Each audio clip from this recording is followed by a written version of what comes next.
Hi everybody, welcome to part 16, building standard elevator. If you remember, I was working on this little piece here. I'll show you a picture here in a second.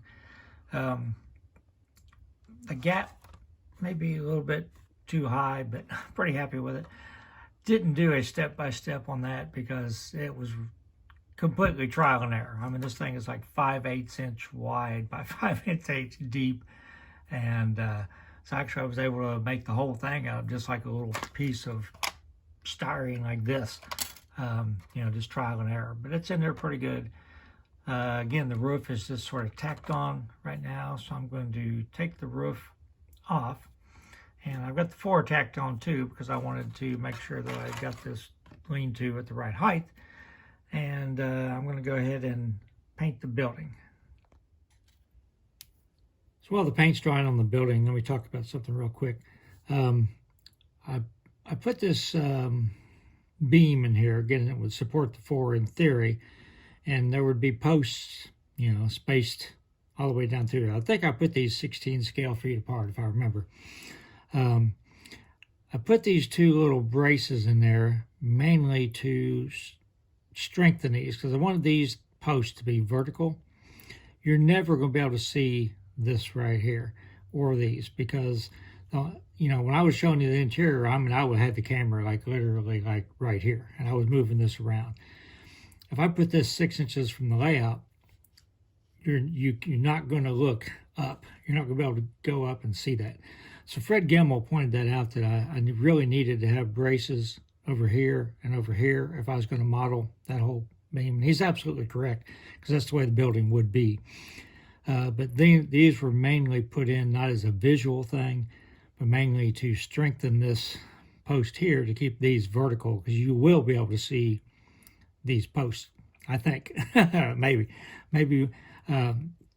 Again, the track is on the back side, so depending on how I orient this on the layout, you may not be able to see it. This may just be a complete waste of time. I just sort of did it as a modeling exercise. But thanks, Fred, for having a sharp eye, and he's right. If you're going to model something like that, you don't just leave it off there. You would have to have those on there. Okay, so I finished painting it. The colors I'm using are TS81, and I did put some, the paint itself is pretty flat. I went ahead and put some matte clear or flat clear on it, Tamiya. Got a disc plug light glued in there, and I've tested it. It works. So now I'll thread the plug down through the floor and glue the floor on.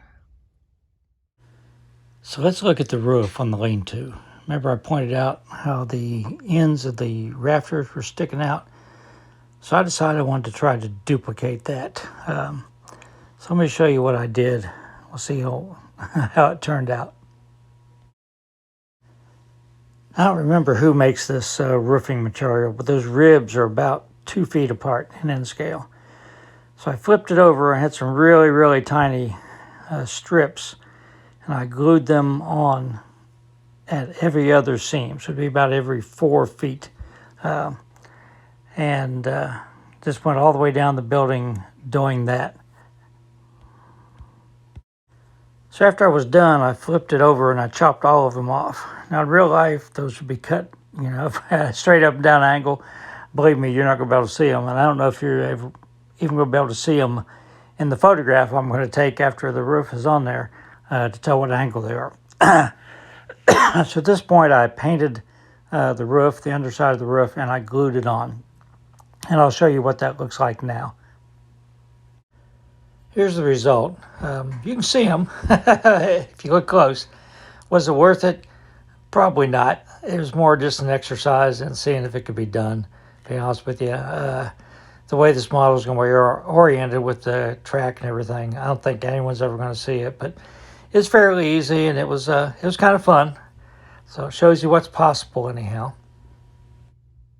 For the main roof, I'm going to use this N-Scale Architecture shingle sheet. Not wild about it. I think they look a little bit too big.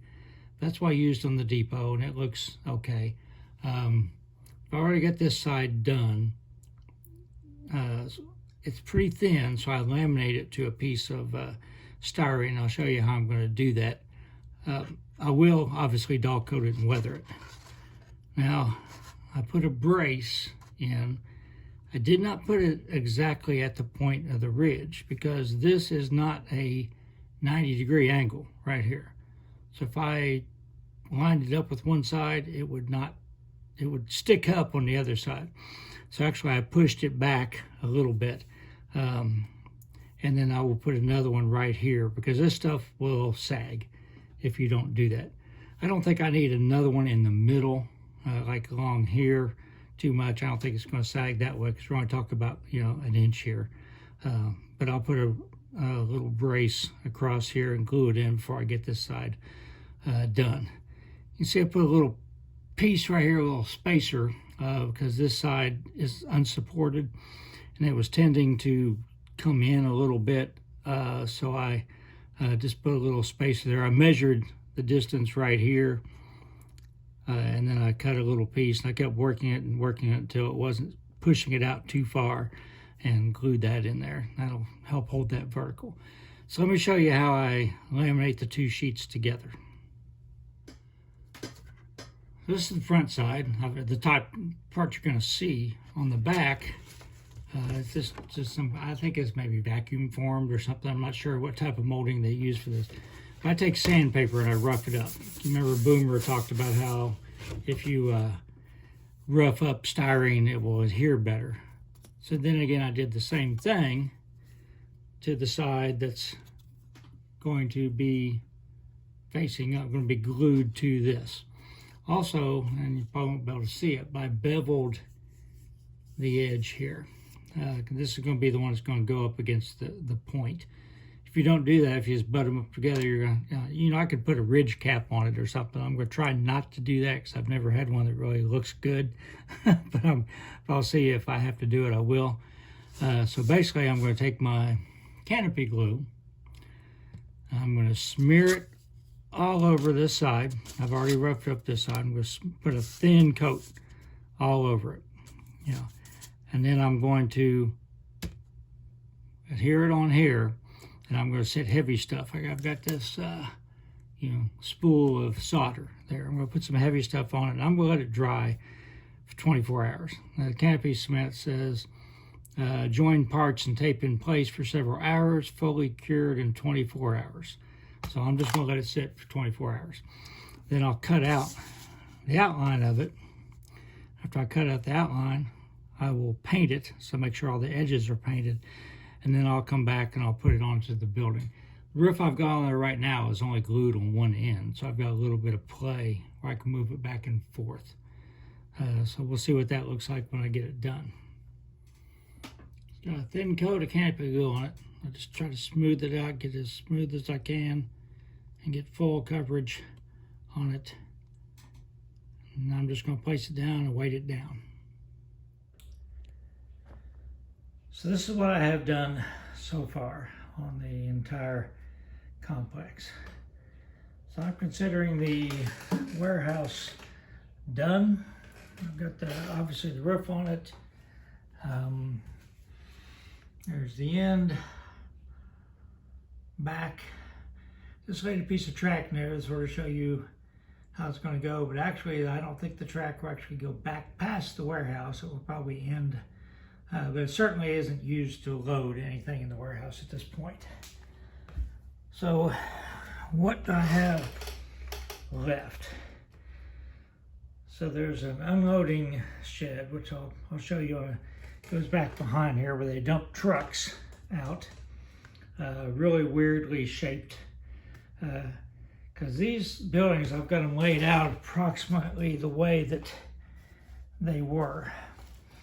This was a sidewalk, and then Water Street was here. The not Yuctangi Boulevard, I'm not sure what, I guess it's Paint Street, extended on down into the city park here. Riverside Street came up beside those elevators and tied in here at an angle. So this is about the angle it's going to be. So the unloading for the trucks was right here with all the pipes and stuff going all over the place.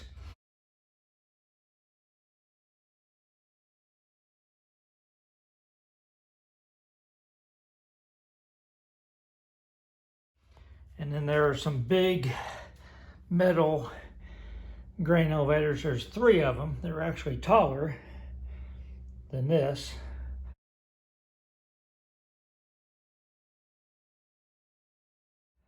They have a weird siding on them. And then there's at the later years, there was another larger diameter silo back here, and it wasn't as tall as the others though. So I'm not going to continue this series of building. You know, I just asked if you guys wanted to show me how I built the warehouse. So I did that. I will continue to keep you updated on the project.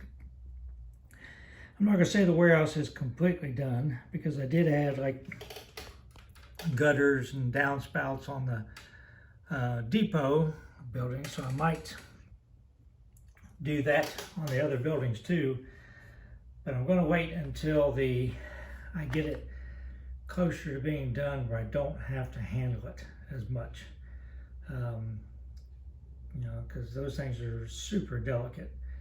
So I'll wait till I get that done. So this part 16 is going to be the last installment of building standard elevator. Like I said, I will keep you updated on progress just periodically in other videos. So hope everybody enjoyed it.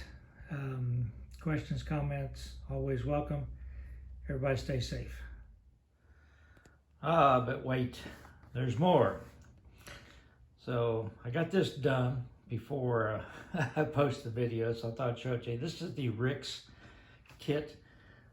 Probably should be a little bit taller. I'll show you a prototype picture right here. I don't have a good picture.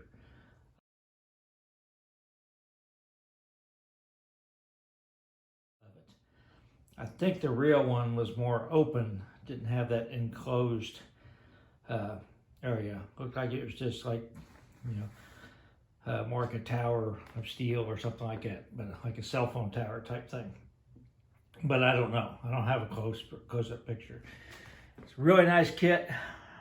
Some really delicate details. Those ladders and platforms and stuff are really delicate. I haven't dull coated or weathered it yet. I just got done painting it. So it was a little bit of a challenge. It didn't take very long, to be honest with you. But anyhow, that will be a nice stand-in for this part of the elevator.